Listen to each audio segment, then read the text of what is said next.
Chapter 37. We depart for Europe. A misunderstanding arises between the captain and the surgeon. Through the scandalous aspersions of Crampley, the captain dies. Crampley tyrannizes over the surgeon, who falls a victim for his cruelty. I am also illused. The ship strikes. The behavior of Crampley and the seamen on that occasion. I get on shore, challenge the captain to single combat, am treacherously knocked down, wounded, and robbed. Now that I could return to my native country in a creditable way, I felt excessive pleasure in finding myself out of sight of that fatal island, which has been the grave of so many Europeans. And as I was accommodated with everything to make the passage agreeable, I resolved to enjoy myself as much as the insolence of Crampley would permit. This insidious slanderer had found means already to cause a misunderstanding between the surgeon and captain, who, by his age and infirmities, was rendered intolerably peevish, his disposition having also been soured by a long course of disappointments. He had a particular aversion to all young men, especially to surgeons, whom he considered unnecessary animals on board of a ship, and in consequence of these sentiments, never consulted the doctor, notwithstanding his being seized with a violent fit of the gout and gravel, but applied to a cask of Holland gin, which was his sovereign prescription against all distempers. Whether he was at this time too sparing, or took an overdose of his cordial, certain it is, he departed in the night without any ceremony, which indeed was a thing he always despised, and was found stiff next morning, to the no small satisfaction of Crampley, who succeeded to the command of the vessel.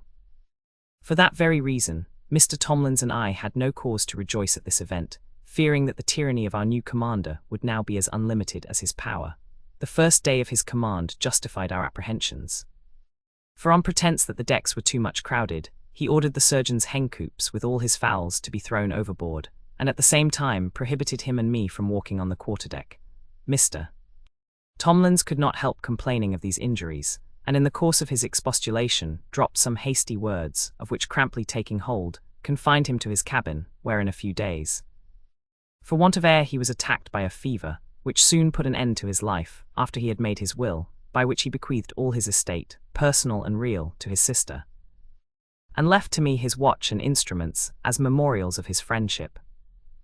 I was penetrated with grief on this melancholy occasion, the more because there was nobody on board to whom I could communicate my sorrows, or of whom I could receive the least consolation or advice.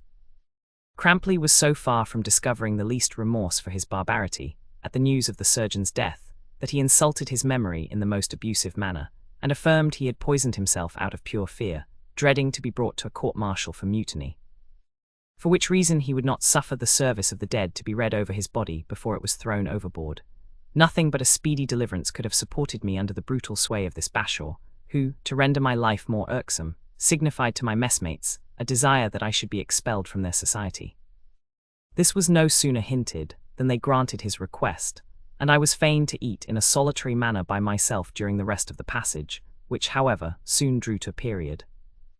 We had been 7 weeks at sea, when the gunner told the captain that by his reckoning we must be in soundings, and desired he would order the lead to be heaved. Crampley swore he did not know how to keep the ship's way, for we were not within 100 leagues of soundings, and therefore he would not give himself the trouble to cast the lead.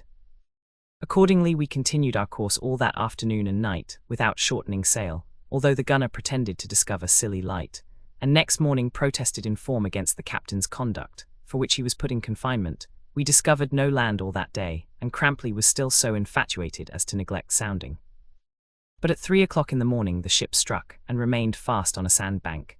This accident alarmed the whole crew. The boat was immediately hoisted out, but as we could not discern which way the shore lay, we were obliged to wait for daylight. In the meantime the wind increased, and the waves beat against the sloop with such violence that we expected she would have gone to pieces. The gunner was released and consulted. He advised the captain to cut away the mast, in order to lighten her. This expedient was performed without success. The sailors, seeing things in a desperate situation, according to custom, broke up the chests belonging to the officers, dressed themselves in their clothes, drank their liquors without ceremony, and drunkenness, tumult, and confusion ensued. In the midst of this uproar, I went below to secure my own effects, and found the carpenter's mate hewing down the purser's cabin with his hatchet, whistling all the while with great composure. When I asked his intention in so doing, he replied very calmly, "I only want to taste the purser's rum, that's all, master." At that instant the purser coming down, and seeing his effects going to wreck, complained bitterly of the injustice done to him, and asked the fellow what occasion he had for liquor when, in all likelihood, he would be in eternity in a few minutes. "All's one for that," said Plunderer, "let us live while we can." "Miserable wretch that thou art," cried the purser, "what must be thy lot in another world if thou deest in the commission of robbery?" "Why, hell, I suppose," replied the other with great deliberation, while the purser fell on his knees, and begged of heaven that we might not all perish for the sake of Jonas. During this dialogue I clothed myself in my bed apparel, girded on my hanger, stuck my pistols, loaded in my belt, disposed of all my valuable movables about my person, and came upon deck with a resolution of taking the first opportunity to get on shore, which, when the day broke, appeared at the distance of 3 miles ahead. Crampley, finding his efforts to get the ship off ineffectual, determined to consult his own safety, by going into the boat, which he had no sooner done than the ship's company followed so fast that she would have sunk alongside, had not someone wiser than the rest cut the rope and put off.